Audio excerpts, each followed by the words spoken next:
Okay, இப்போ நம்ம second sum பார்க்கலாம். எக்ஸசைஸ் 9.1ல second sum. Same thing, find an approximate value of. இப்போ இந்த கொஷின் கொடுத்துருக்காங்க. இதில் ஃபங்க்ஷன் வந்து என்னது, எஃப் ஆஃப் எக்ஸ்ன்றது. அங்கே எக்ஸ்ன்னு இருந்தது, இங்கே x square. Lower range upper range, I think இது சிமிலராக தான் இருக்குது. இன்னொரு வார்த்தை பார்க்க வேண்டியது ரைட் அண்ட் ரூல்னு கொடுத்துருக்காங்க. கரெக்டாக பார்ட்டிஷன் அங்கே கொடுத்தா அதே பார்ட்டிஷன் தான் கொடுத்துருக்காங்க. ஓகே, நம்மளுக்கு கிவன்லேருந்து என்னென்ன எழுதணும். ஸோ 1 to 1.5 எக்ஸ் ஸ்கொயர் டிஎக்ஸ்ன்னு கொடுத்தாச்சு. Maybe keep this is as ஐ. இதிலிருந்து ஏ வந்து 1 கரெக்டா, பி வந்து 1.5 கரெக்டா, ஏபி தெரிஞ்சிச்சு. என் என்னதுப்பா, எத்தனை பார்ட்டிஷன் இருக்கு, 5. ஓகே, நான் இப்போ இதை வச்சு என்ன கண்டுபிடிக்கலாம், del x. Del x formula b minus a divided by n. Del x formula இதுதான் கரெக்டா. இப்போ பி என்னது, so 1.5 minus 1 divided by 5. So இதுவும் போன சம் மாதிரி தான். 0.5 divided by 5 which is equal to 0.1.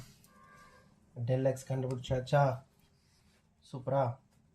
Next, இதில் மெயின் திங் இங்கே எஃப் ஆஃப் எக்ஸ் என்னப்பா, இதெல்லாம் தெரிய வேண்டியது. இங்கே எஃப் ஆஃப் எக்ஸ்ன்னு இருக்கிறது எக்ஸ் ஸ்கொயர். போன சம்முக்கு எக்ஸ்.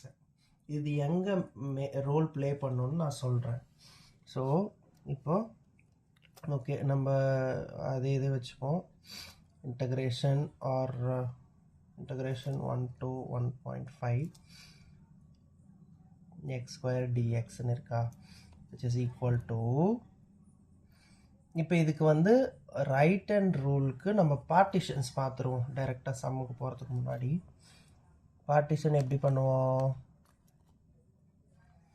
1லேருந்து 1.5 கொஷினில் கொடுத்ததுனால.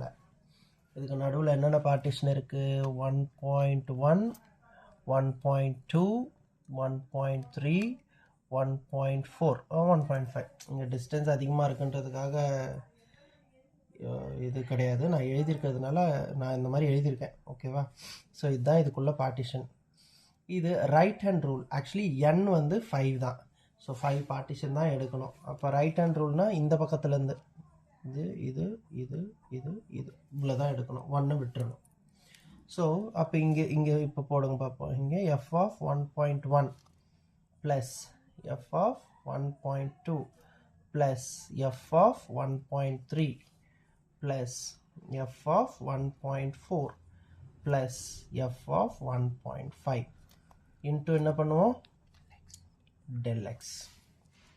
இது புரிஞ்சுதா. இப்போ எஃப் ஆஃப் 1.1ஓட வேல்யூ என்னன்னு நான் கண்டுபிடிக்கணும்.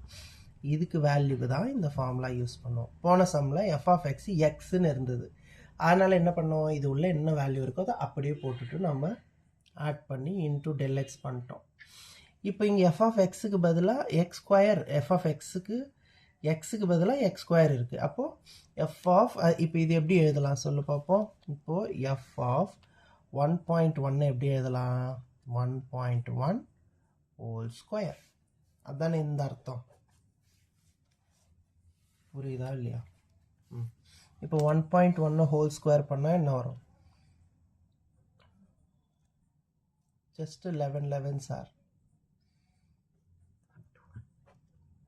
ஓகே, ஸோ 1.1 1.1 ரெண்டுத்துலேயும் பாயிண்ட் இருக்கும் கரெக்டாக. ஃபைனல் ஆன்சரில் எத்தனை பாயிண்ட் தள்ளி புள்ளி வைக்கணும், ஒரு நம்பருக்கு முன்னாடி பாயிண்ட். ஸோ 1, இங்கேயும் 1. இப்போது 2 நம்பரை தள்ளி பாயிண்ட் வைக்கணும் கரெக்டாக. இது எப்படி புரியுதா, மல்டிப்ளையும் புரியுதா. ஸோ இப்போது இப்போ இது அப்படி தான் எழுதணும். ஸோ 1.21.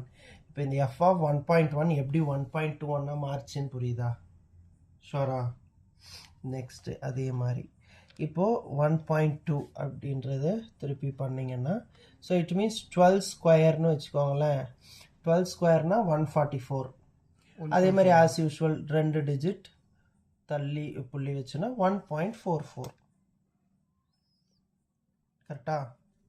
இப்போ 13 ஸ்கொயர் 169. ஸோ இப்போ 196 1.96 ப்ளஸ் ஓகே ஆக்சுவலி 1.3க்கு 1.69 தான். ஃபஸ்ட்டு சொன்னதே கரெக்ட் தான். 13 ஸ்கொயர் 1.69பா.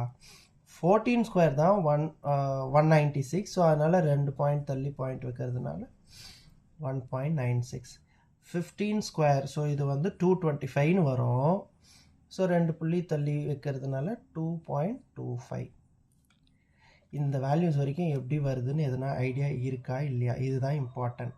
இதுக்கு தான் இந்த ஃபங்க்ஷன் யூஸ் ஆகும். இது வரைக்கும் எதனா டவுட் இருக்கா?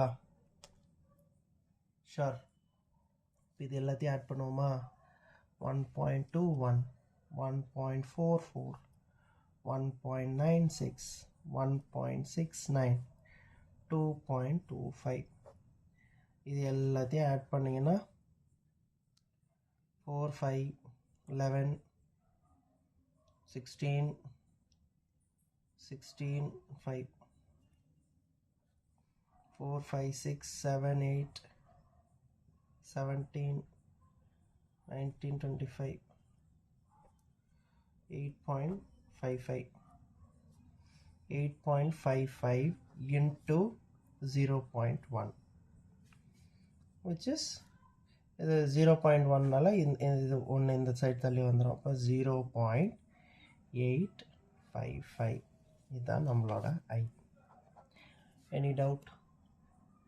ஓகே.